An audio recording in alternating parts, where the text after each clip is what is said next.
Welcome to a new era of wrestling podcasts, where the hot takes, fantasy booking, nostalgic trips, and everything that happens in your day-to-day life always comes back to the squared circle. It's the Everything is Pro Wrestling podcast with Mike DeSilva, Josh Flanagan, and Nick Flanagan.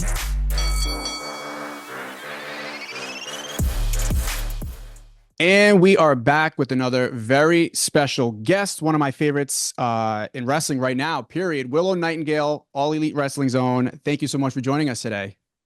Thank you for having me. I love your Goosebumps sweater, by the way. Yeah, I figured you'd be somebody that would appreciate it because I saw you were recently at the When We Were Young music festival, and I feel like we're the same age. We grew up with the same stuff, so you'd appreciate a good Goosebumps Halloween sweater. Yeah, I really do. So good job. 2 thumbs up for that. Yes, let's go. All right, it's a good start. Speaking of which, I guess we can start there because that's a pretty awesome music festival. I know it's maybe a couple years old now, but what was your experience like? What was your favorite, act that you got to see there? So this was my first time going to this specific festival. When I was younger, I used to go to like Vans Warped Tour all the time. Yep. They would like travel city to city. So they would always come to Long Island, and I remember like enjoying that so much. And now they have this like grown up version of it now that we're all like adults who can travel to wherever, the festival doesn't have to come to us. We can travel to it. And the past 2 years, I really did want to go, but with wrestling, sometimes it's hard to schedule things out in advance, and it's hard to like plan like, okay, I'm going to travel to Vegas. I'm going to get a room and invest all this into it. And then I might have to do a show. This year we had Collision on a Thursday. So I was like, oh, there's not even a chance of me being called into work. I'm going to go. I'm going to make it happen. I had a great time. But I think the biggest thing for me is I'm a big fan of the Wonder Years, the band. And I got to meet the lead singer, Dan Campbell, and he is a wrestling fan. And so for me, like I remember, singing songs from their album, The Greatest Generation. When I was working at a 7-Eleven, I'd have to wake up and do like the early morning shift. And I would be like making coffee for people begrudgingly because I was so tired and I wanted to be wrestling and not working at a 7-Eleven. And I'd be singing, their songs to myself. And then this year I got to like meet the lead singer of the band, same man who wrote all these words that have like affected me and like resonated with me. And we just got to like chill for a moment and have like this mutual appreciation for what we do. So as much as like the music itself was very cool, going from like set to set was awesome, that moment was really cool for me.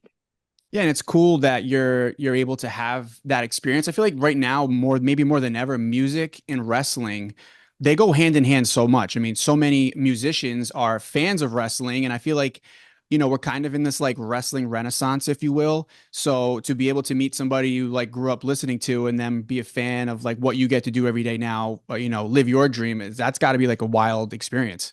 Yeah, yeah. I mean, there's a lot of like rewarding things about wrestling, but that was an unexpected little plot on my bingo card. So it was so cool. That's incredible. And, speaking of having a super busy wrestling schedule, you're going to be here in Providence in just about 2 weeks. We have AEW Yeah, Collision November 7th. Tickets available, AEWTix.com. The Northeast and New England area is kind of a special place for you in your career. absolutely. Obviously, like I'm a New York girl right now. I'm coming at you guys from my home in Long Island, but I really felt like I figured out who I was within wrestling in the New England scene, doing a lot of shows up in Providence, in Massachusetts, a little bit of Connecticut even, but those were like really my stomping grounds in the first few years of my career. And the fans, everybody listening, you guys really helped keep me on track when I felt like maybe I'm not doing the right thing, or like maybe there's not a place for me in wrestling. Like the New England fans really reassured me that I was doing something worthwhile, and I am so appreciative all the time for you guys. Yeah. Yeah, I spoke with Orange Cassidy last week, and who was there with you a lot during those times as well. And you guys are obviously still close to this day, and he mentioned something that we definitely feel here in Providence, especially, is that we are a wrestling market. Like when you look at viewership, but also live events, whether it be the indies or the bigger promotions like AEW, we love and really appreciate people like Willow Nightingale coming through it and giving us their all. Yeah, so true. Like I just said, like I think especially when you look at the independent wrestling scene, the heartbeat in New England, Providence, for example, like Fet Music Hall for me when I started was like so yeah, I was like that's a place that I need to wrestle and I want to wrestle so bad. Which I fortunately was eventually able to do, but it's like one of those destination places, especially for us in the Northeast, who you just want to be able to make that connection with the fans because you guys help make it special. Like a wrestling city doesn't become a wrestling city just through the people who are wrestling there alone. Like the fans, I think, are such a special part of that heartbeat. Absolutely. And they definitely take pride here of that fact in the Providence area. And it's gonna be the first time AEW is here in Providence, which is a great thing. Get Collision here, and we're very excited to have everybody. So you've had a very busy year. You've had a lot going on. I feel like your star is shining as bright, as it possibly can. I mean, Thank you. I know there's a very few people who have done this. You've held championships in Mexico, in Japan, and in the United States. That's kind of wild to say. Yeah, it's very cool. A lot of a lot of the things that I've done in wrestling, I haven't set out necessarily to accomplish that in particular. Like when I first heard that stat, for example, if we're specifically talking about New Japan, AEW, and CMLL, I believe me and Chris Jericho are the only wrestlers right now to have held a title in all three, which is crazy. Decent company. Good company. Yeah. But I think um ultimately, like when I look back at my career, I, of course, there are like moments that I'm like, oh, I want this to be like a nice moment for people to remember, or this to for them to remember. But ultimately, like I think the body of work all together is the most important thing to have like consistency. And I think that through AEW, my growth has been pretty consistent, and they've let me go other places and succeed and encouraged me even to go other places and find myself there. And so I'm appreciative of that. And I hope that I can only continue to do that into the next year. Yeah.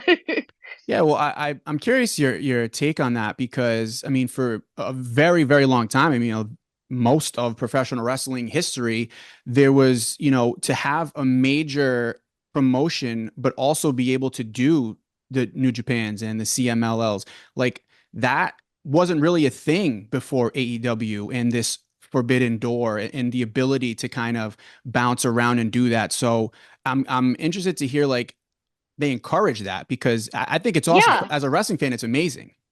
Yeah. I actually, um, the first time I ever got to wrestle in Japan was with Tokyo Joshi Pro. And this happened pretty much right after I got signed to like my full-time deal with AEW. I had like my match in Jacksonville where they put my graphic up on the screen and I had just like signed my contract that day. And I already had this like 10-day trip with TJPW lined up. And they obviously like approved it and let me do that. But in my head, I was thinking, I was like, this is probably the last time I'll be able to do any sort of outside booking or any sort of international opportunity because now it's going to be like TV, TV, TV, TV. Hmm. And little did I know that was kind of just like the tip of the iceberg as far as that went. So, AEW is so unique in that sense, where really in the United States we haven't seen anything like that before. And while I thought that would be like, oh, this is the end of the line with my international opportunities, AEW was like, no, we're going to push this even further and like let you guys really take part in this cultural exchange. Because it's not even just our wrestlers going elsewhere and being able to explore. Like, we also have people coming in from New Japan, from Stardom, from CMLL, and it's cool to like get to know these people and be able to see them on your home turf, but also visit and see them on theirs. And I was just in CMLL for the Grand Prix de Amazonas, and it's really refreshing to be like, oh, I just saw you in my locker room, and now I'm here with you, and we get to have a nice friendly worldly competition because that's all about Mexico versus the rest of the world. So it was cool to literally have a match that is about the cultural exchange. Yeah, it's mind-boggling in the best way possible. I love that. Like that is honestly one of my favorite parts about AEW. Yeah. Yeah, it's a beautiful thing, and it's awesome for we appreciate it as fans because we get to see things that we for years weren't really able to see. Is there anything from those other promotions internationally that you've pulled into your repertoire specifically? Like, is there one particular, whether it be in the promos, whether it be something in the ring that you can really point out? Hmm. I don't even know that it is necessarily something that I could point out. There are like as you grow as a person, right? It's one day you just this feels like a terrible analogy, but like one day you just wake up and you are this person, Hmm. right? And you can't pinpoint like the moment that you're like, "Oh, I learned kindness Right. the one time my friend shared a crayon with me." Right? Like it's an amalgamation of all these different things. And being in the ring with someone is an experience really unlike anything else. And there's so much that you can learn from someone that you can't even really put into words. There's so much that you learn through like osmosis, for example. Uh, so I think a lot of that is evident in my wrestling, in my promos, whatever. But I don't know that I could necessarily put my finger on exactly what it is or exactly which experience has changed me or helped me grow. I think all of it together has just over time helped me develop into the person in front of you today. Yeah, I mean, I think that's fair to say. I mean, being able to make it your own, but without really kind of knowing, like, like sort of osmosis. I like that. It's a good. I guess that's a good analogy. We're getting like existential a little bit here, but that's good. It's a good thing. Yeah, We got to think that deep sometimes. that's me. Nothing matters. Smile anyway. If you want to get a little existential, a little nihilist optimism. If you want to talk a little philosophical, we could do that. Oh man, I think we would need another hour to do that, and then to really get into the depths of all that. Um, Willow, I mean, but what so many people you know love about you is just your personality. I mean, you're just you see you come out into the ring, you do interviews, you're always so positive, you're always so happy. And it's a light in in an industry that sometimes might try to pull that from you, right? Might want to try to make you be something else, but your Willow Nightingale persona just feels so genuinely you. Where does that come from? Is that something that you've always been? Because I know those indies, those grinds, like that must have been tough to kind of keep that vibe, you know? Yeah, 100%. I mean, wrestling is just like a part of life outside of that, something bigger. Like, I think it reflects the world outside of it. And obviously, like, you turn on the news, there's dreary things happening all over. Like, sometimes I feel so bogged down by everything that's going on. And instead of feeling like powerless to that, instead of being like, oh, life is hard, there's so much BS going on, Hmm. right? Like how do I help? Sometimes like just trying to look on the bright side and finding a reason to smile and passing that on to somebody else can be the most powerful thing you could do because that is what's within my control. Um, and so throughout my wrestling journey, anytime I felt that feeling or I felt like I didn't know how to make the next step, I just knew that I loved professional wrestling and I was fortunate to be able to do the thing that I've loved for so much of my life. And so when I do hear my music hit and I do start walking out to the ring, even though usually before I go through the curtain, I'm anxious and I have a million different feelings like going through my gut. I walk through the curtain, and it's like, oh, I get to do the thing that I love right now. And that is insane, like in the most beautiful way possible. And that's really, I think, where that comes from. And I think that's what people connect with. Because usually, if you're going to a wrestling show, chances are you're a wrestling fan too. And it's also the thing that you love. And instantly, before I even get into the ring, people connect and bond with that. And then hopefully, I get to the ring and start working, and people continue to bond and like what they see. Um, but yeah, I'm just going out there. I'm just a kid who's happy to do what she loves, and that inner kid gets to shine. Well, it shows, and it is something that continues once you're in the ring because it's obvious, not only just us as fans, but everybody around the world, everybody you've worked with feels the same way. And also, you said if you're at the show, you're probably a wrestling fan, which means you love it.